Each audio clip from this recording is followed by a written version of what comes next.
Paul here with Bog Street. I'm super excited today to be joined with Tony Aguirre. And Tony and I go back 3-4 years. We Yeah. started Yep. working together virtually. Tony was helping me with some prototype testing even before Bog Street got off the ground. And we met at the time. Tony was in Orlando working for Blue Man Group. And definitely want to dive in to that story a little bit more. Today, he's in Vegas working for Blue Man Group. So, Tony, let's just start there. Let's talk about what is Blue Man Group? What do you do? And then we'll go into more of the backstory now and introduce yourself. Absolutely. Yeah, Paul, I mean, thanks for having me. My name is Tony Aguirre. I'm a professional guitar player, a strings player, a multi-instrumentalist, and I work primarily for Blue Man Group. So like Paul said, I started in Orlando years ago, maybe 10 years ago. Did that show for a while, and it's brought me to Vegas currently. So the question, what is Blue Man Group, is huge, and that's like the number one question on any interview I've ever done. They're like, yeah, I know there's like 3 guys and there's some paint and stuff, but like, what the hell is it? So like, there's a very long answer to that. I'll give you the short answer. So the short answer is Blue Man Group is a theatrical experience that you go to, and it's something between like a live theater show and a rock concert. It's very immersive, and everybody in the audience is part of the show. Sometimes you'll even get pulled up on stage to like participate. You don't know what's going on, but it's really fun. If you haven't seen it, I highly recommend check it out. They're in Chicago, Boston, New York, Las Vegas, Berlin, and there's a touring show, a North American touring show that probably comes pretty close to wherever you are. Good for all ages. You can go with a date, you can take your grandparents, you can take your kids. It's awesome. So that's Blue Man Group. And what do? I am a strings player. So guitar is my primary instrument, has been since I was like 9 years old. And for the show, there's a couple of like super weird proprietary instruments that are made just for the show that I'd never seen before I auditioned. So we just call that role strings. So I am a strings player, and on a given night, I'll play one of either 2 positions. And we can dive into that later if you want. Yeah. So yes, Great. Strings player. So, Yep. So let's rewind your story back to whenever you got started on guitar. What kind of got you interested, and just fast forward to maybe pre Blue Man Group, your musical path. Yeah, the backstory. So that's like, Paul, I don't know exactly where it started. Like, I just know that I always wanted to play guitar, and like, maybe some of it might have been Wayne's World. I don't know. Like, if you've ever seen that movie, like they idolize like this glowing white Fender Strat that's in a glass case, and it's like the holy freaking grail. So that might have been part of it. My first guitar I made when I was probably like 7. It was a piece of cardboard with like literal string on it that I would rock around the house with. And then, for my 9th birthday, I got like a proper beginner's guitar and started learning. And I never stopped. I loved the instrument. I played all the time. And that was really the start. Like, I loved rock music. That was my main influence. And at the same time, I'm half Peruvian. My dad's Peruvian, and he played Peruvian music, like traditional, the whole deal, pan flutes and like the funny shirts and all the stuff. So like, as I was growing up, I had like those 2 parallel things where it was like rock music. I was learning Green Day and Metallica, and then I would play in my dad's band, Inca Spirit. And I started doing that when I was 14, working with them and actually like playing and being a professional musician. That was my after school gig. What area of the country did you grow up in? So that was Miami. I grew up in Miami pretty much from like age 9 till I went off to college. And that was a great place for music. It was really like, at that time, especially when I was like in my mid-teens, it was like late 90s, early 2000s, like the rock scene was really good there. There were a couple local all ages clubs, so I could go and like watch music and play. And like, I had bands basically starting at like age 12 or 13. It wasn't good, but it was a band, And yeah, so there was that outlet where, as we got older and we got songs and it was a legitimate band, there were places to play. So I was super, super fortunate because not every city has that. So like I really had a lot of things line up for me. And, some of that stuff's just luck. So what were you doing on before Blue Man Group? You only been doing that for 10 years or so. Did you gig? Right. What did you do? Yeah, I did. I was in and out of different bands. I went to college. I didn't study music because I was told that music is not, the arts is not a career. So I didn't. Study any music, which I Right. probably should have. I did like cover bands and independent bands through college. Little gigs here and there, like playing at places where drunk people would spill beers on your stuff and not really listen. Whatever, it was fun. I was, in my 20s. When I graduated from college, I decided like, instead of going back for a master's, it was like a pivotal point. It's like, do you want to do A or B? And I just remember thinking like, this is the time. Like, if I'm going to do something, it's now. So I joined a band in Miami, which broke up. And then like, just, it was total serendipity.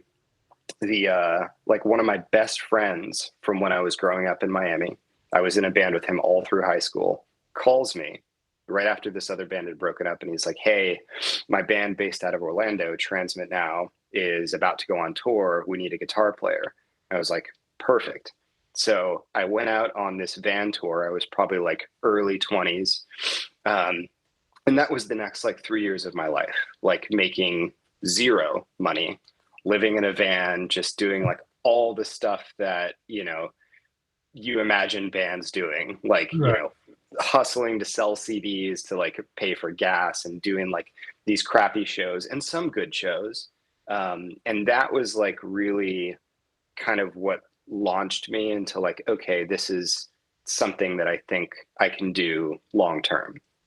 So that band, Transmit Now, it was like a pop punk, kind of like Paramore or Fallout style, very like mid 2000s sound. So we had a couple of like really lucky breaks. We had won some kind of MTV contest that got us this like music video. Anyways, it was on MTV too, and that was good enough for us.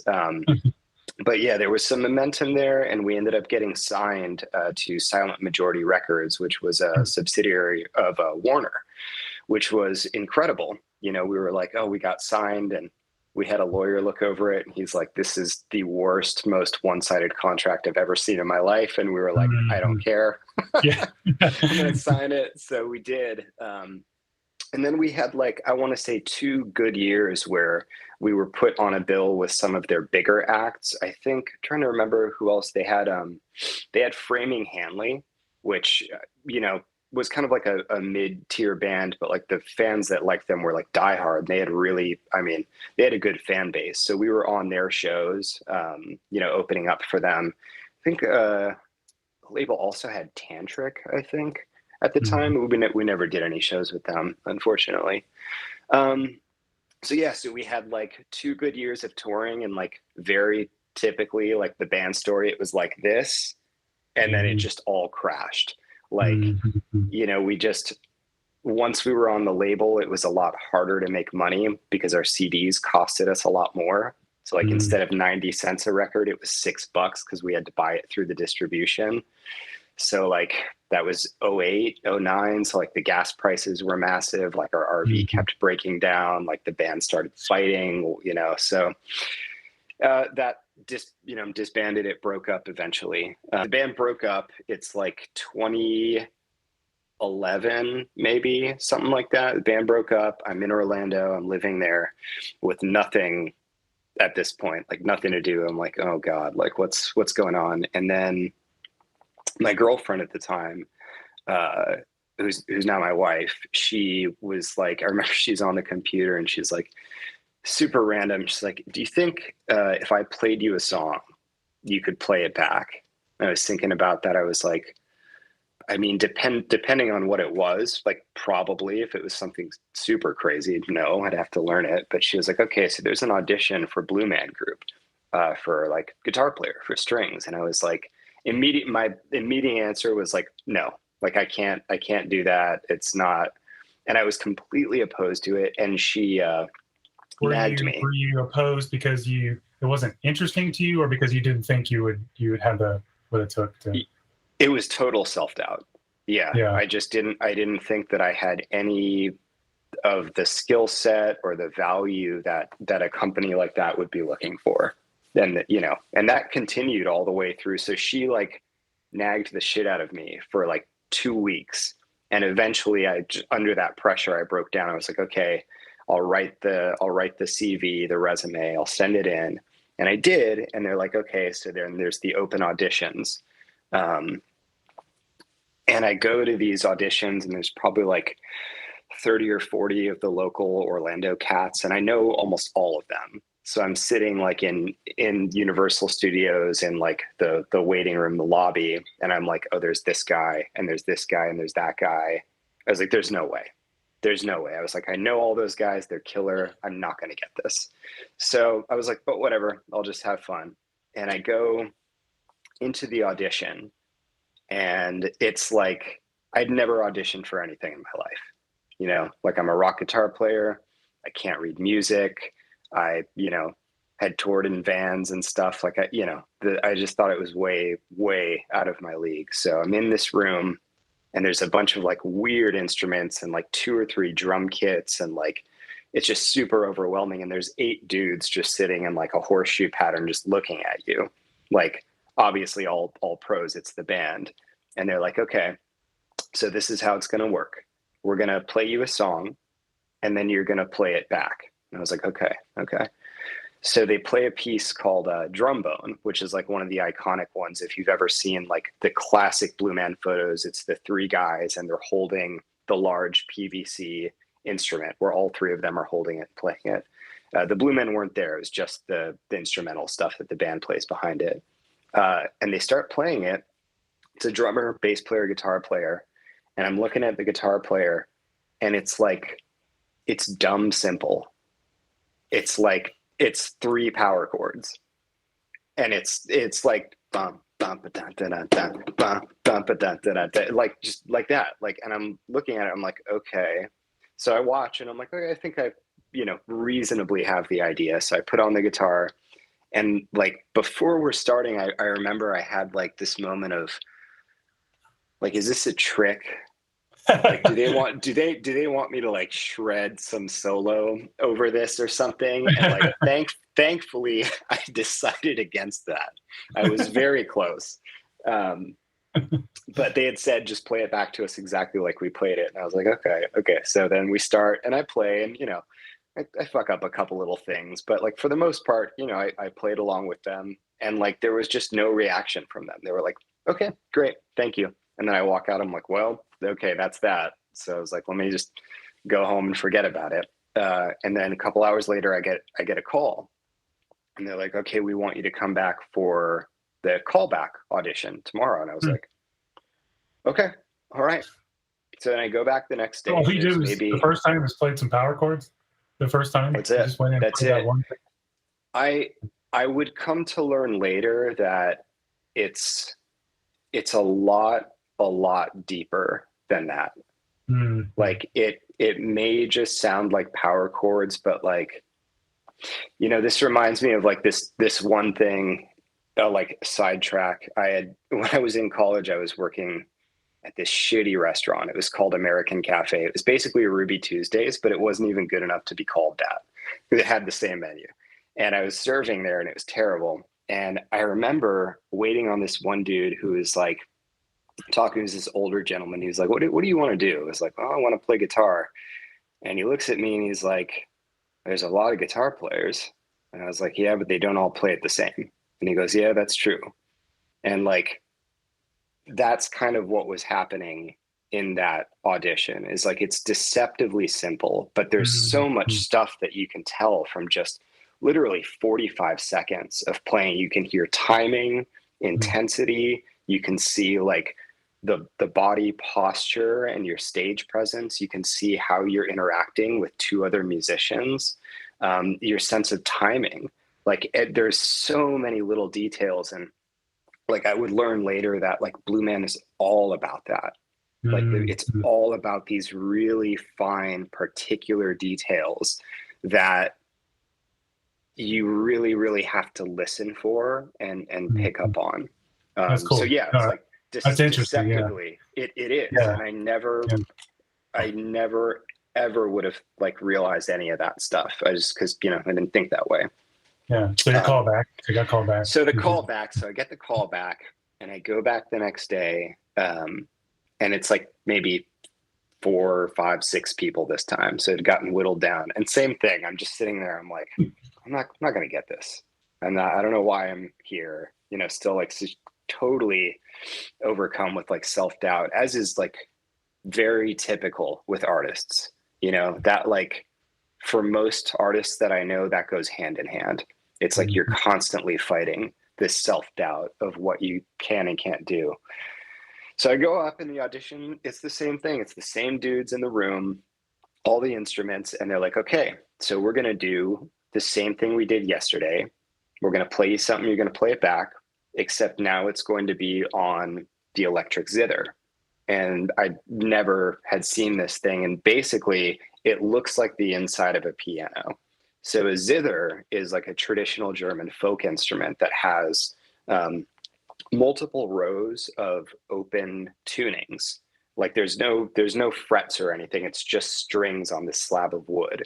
So it's basically like you've got open E, open B, C sharp minor, like, 6 rows of chords that you play with a slide on one hand, finger picks on the other. And then there's a harp section with these triplicate strings all in like a diatonic tuning. And it's close to 100 strings on this thing. And then they play me the same song. They play me the same dung, dung, dung, dung, dung, but on this thing. And like, if you can play guitar, like the skill set kind of translates. Like it might be a little clunky, because you haven't played it, but like I got it. Like I could see what you were supposed to do. So we went through a series of those things where they would show me something. I would play it back the best I could. They had another section where I was literally hitting the strings with a slide like this, bump, bump, bump, bump, bump, bump, bump, like in a pattern with delay.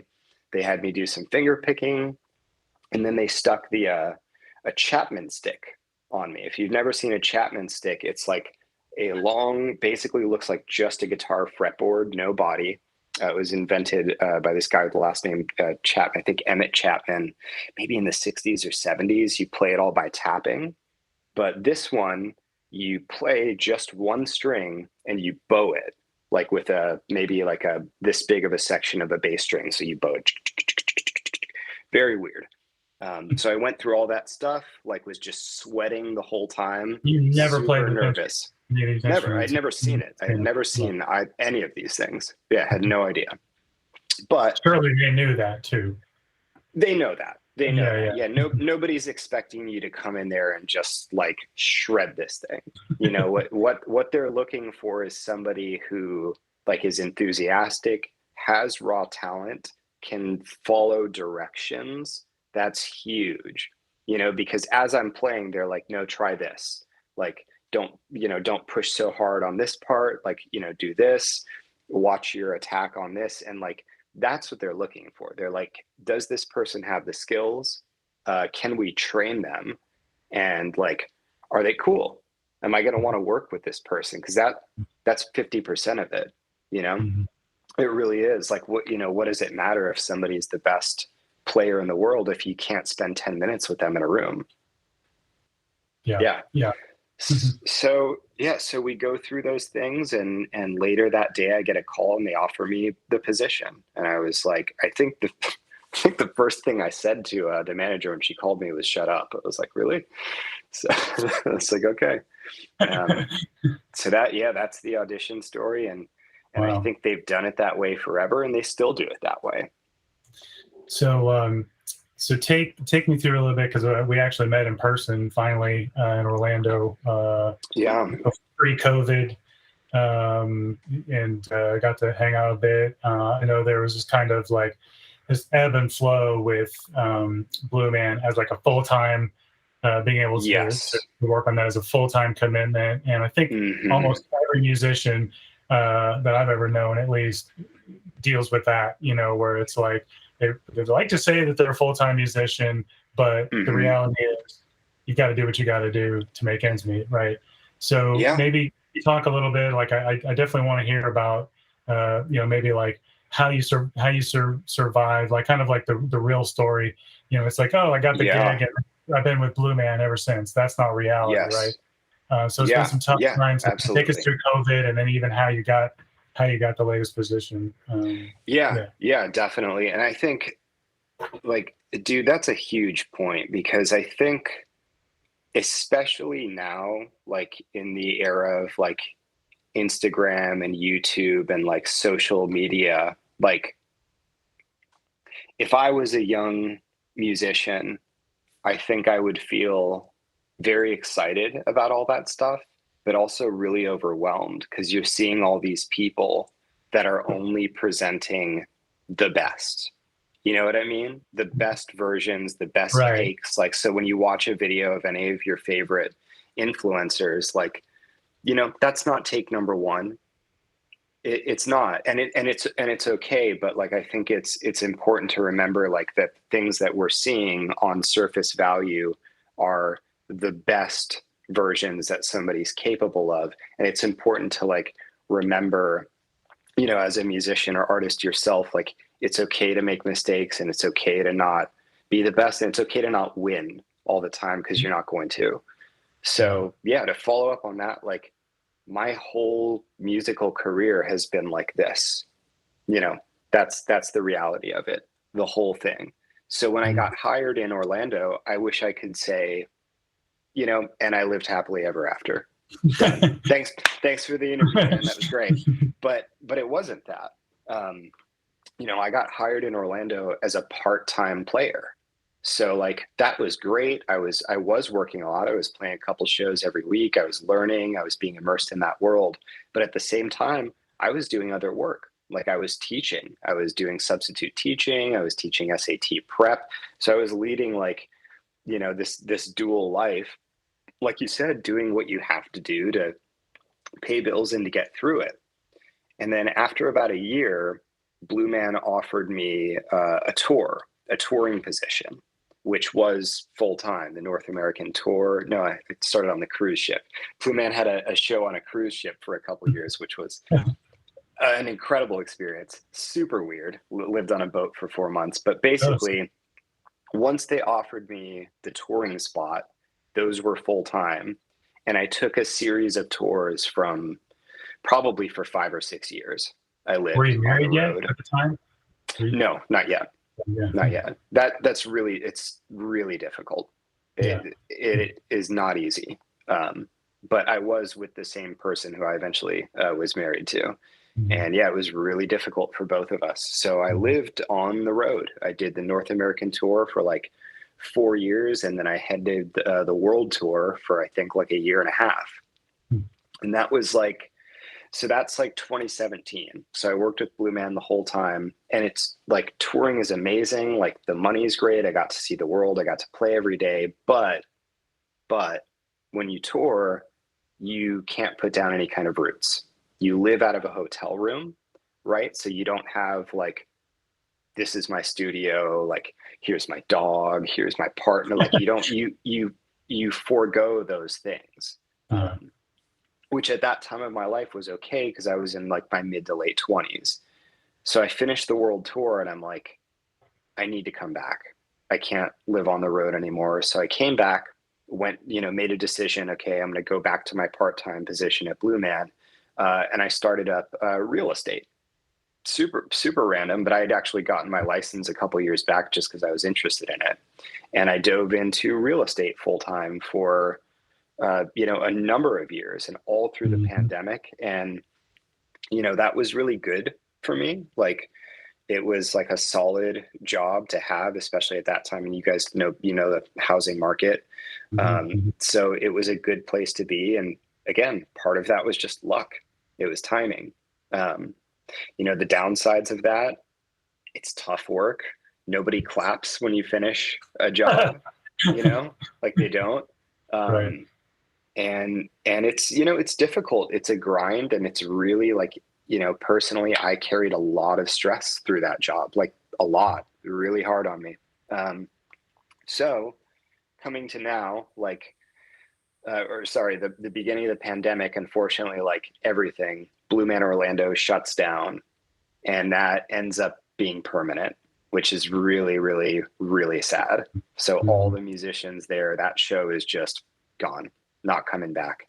And it was, man, it was so sad because like, I love the show. I love playing the show. It's incredible. It's different every night. And we can come back to that point in a little bit. But the best part is the community. Like Blue Man's really good about hiring just like-minded, cool, fun people that like, I liked going to work just to like shoot the shit with these people. They were great. Yeah. Everybody in all the positions, like management, whatever, like all great. So that was like a huge blow for everybody in that community. And I was like, well, I'm never going to play the show again.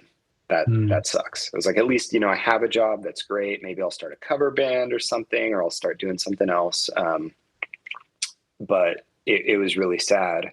And over the pandemic, I was doing real estate. And then I was also like started working on some independent music stuff, which is where I met you. I was freelancing, doing like whatever I could related to music. That was fun. And I started then, which I'm still doing now, composing music for video games, which is great. And it was just like my own little business.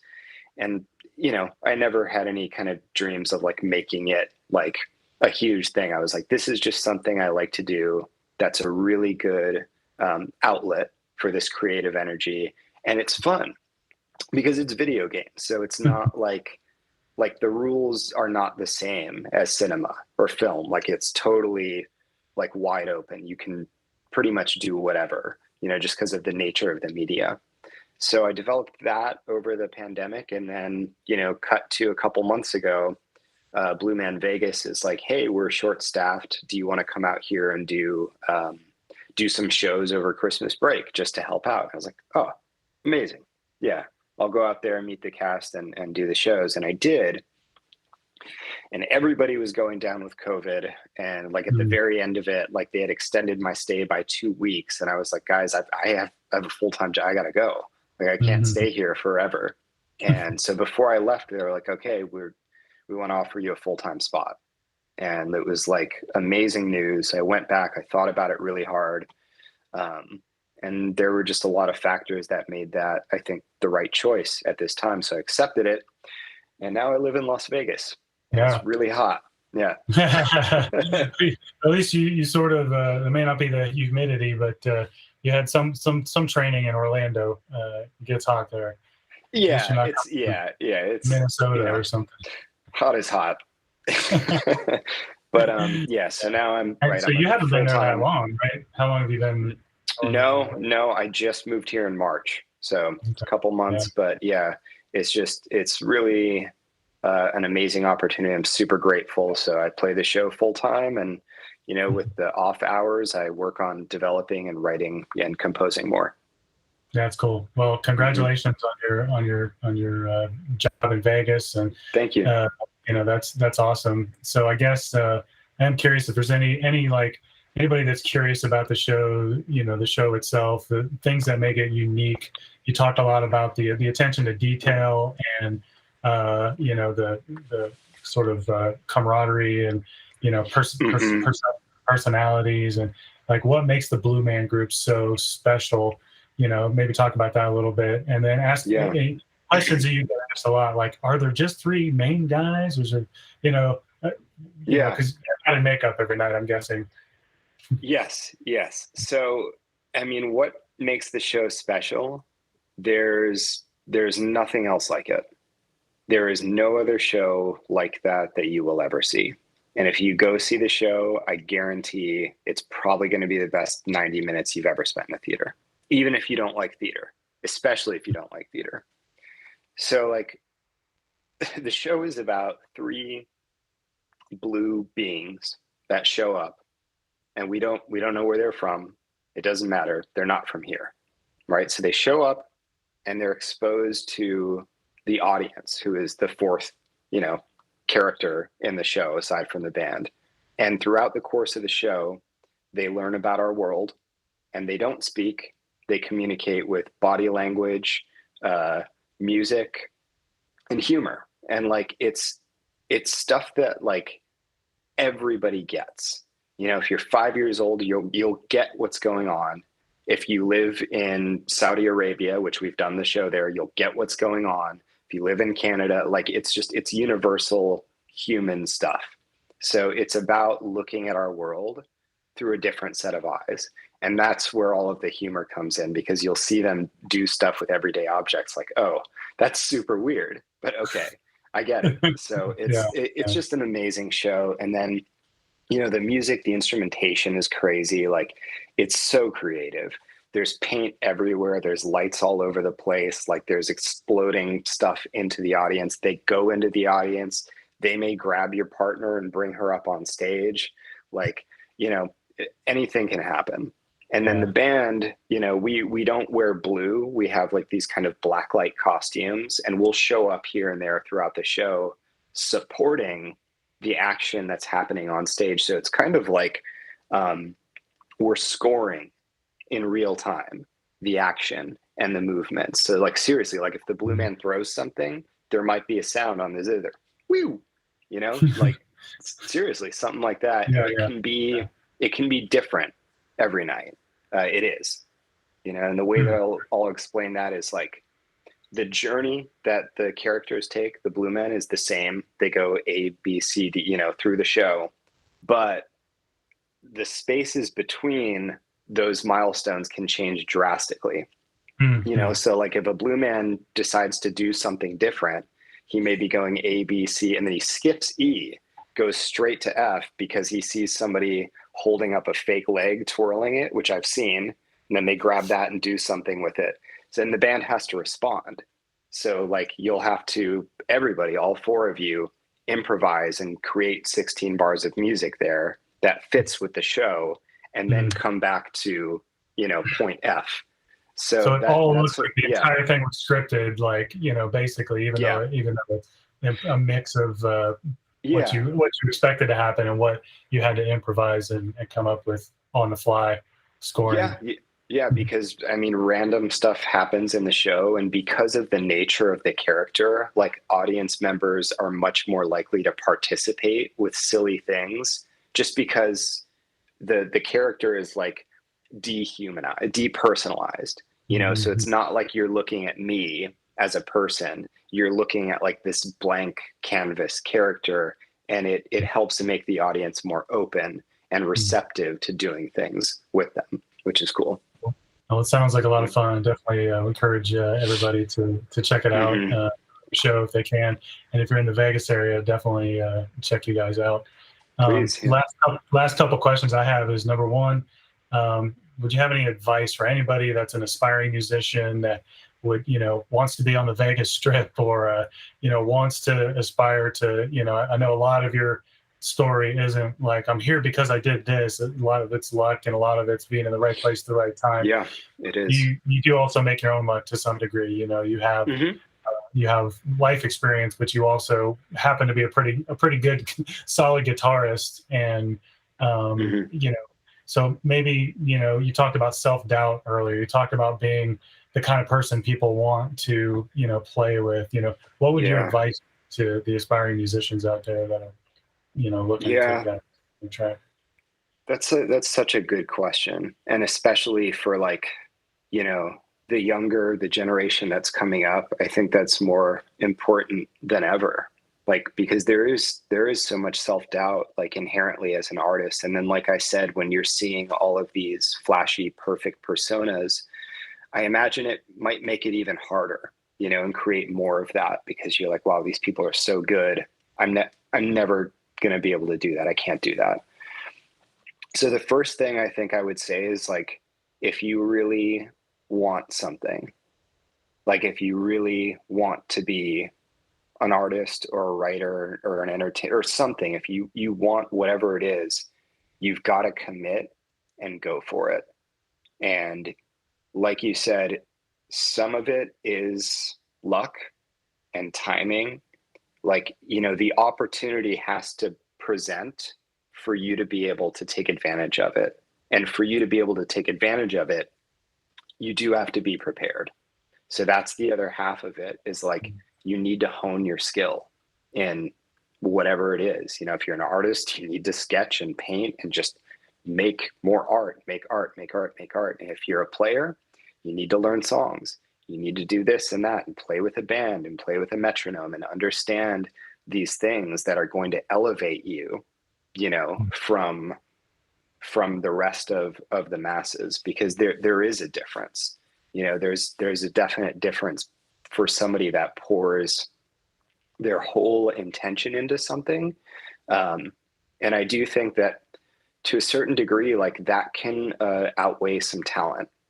Like some of the people that I've seen become successful musicians maybe weren't the most naturally raw talent. Like maybe they weren't the most gifted, but there's like a tipping point where if you've got the drive, you can push through that stuff. And I've seen people do it, and it's great, you know? So I think those are the two things. Is like, you're going to be hit with self-doubt all the time. And I will again too, you know, like something's going to happen, you know, maybe I'll move somewhere else. Life changes. Like it, you know, the life is going to go up and down again. So you've got to push through that. And then again, just really work on the skill and dedicate yourself. Cool. That's great. Last question is, if somebody wants to find out more about you, or do you have some music, you know, out there on Spotify, or, you know, how do they follow you, you know, on Instagram or wherever? How do we find out more? Yeah. I'm terrible at social media. I need to post more stuff. I don't. You can find me on YouTube under my full name, Antonio Aguirre. I don't have many videos up there, but there is an interesting one of me doing a demonstration of the Chapman stick from a couple years ago on tour. It was one of our like press packages. So if you're interested, you check out that video. See the Chapman stick, see a couple of different techniques. And if you're interested in any commissioned work for your game or your film or anything like that, I've even done one for a novel, just a theme song for somebody's fantasy novel, which is super cool. You can check out my website. So it's Mythic Audio, and it's a dot before the IO. So mythicaud.io. And you can reach me there, talk about what your project is, and we'll get you all set up. Great. I'll make sure I put all those links in the description. So, Tony, it was so good catching up, man. Thank you so much for your time, man. Take care. Thanks, Paul. Bye.